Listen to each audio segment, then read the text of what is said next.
Magandang araw sa iyo, Jerry. Ano na ba ang kalagayan ng mga mag-aaral na nakainom ng expired na juice drinks?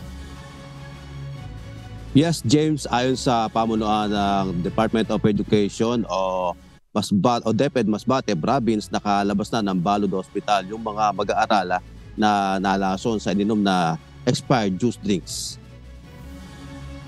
Isinugod sa Balud Hospital ang mga nasa 62 mag-aaral sa elementary at high school na mula pa sa Palani Integrated School na pawang nakaramdam ng pagsusuka at pagkahilo.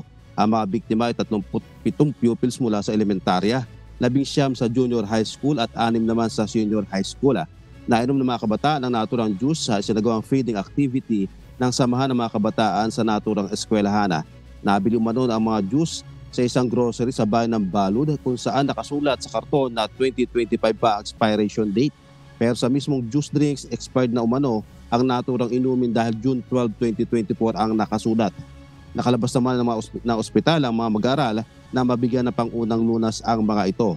Nagpaalala James naman ang mga DepEd Masbate na tiyakin na muna kung ligtas ang anumang bibilhin sa merkado bago ibigay sa mga kabataan. Balik sa iyo, James.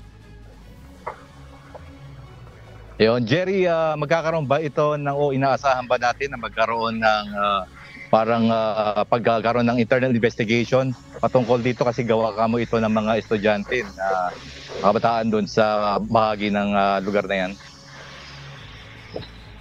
Yes, James, at yan ang ating patuloy na alamin sa pamunuan ng Department of Education dito sa Masbate Province kung meron silang gagawing malalimang investigasyon hinggil nga dyan sa pagkalason ng mga nasa mahigit 60 estudyante doon sa bayan ng Balud, Masbate. James. Napaka-critical na bagay. Sige, maraming salamat, Jerry Galicia mula sa Masbate City.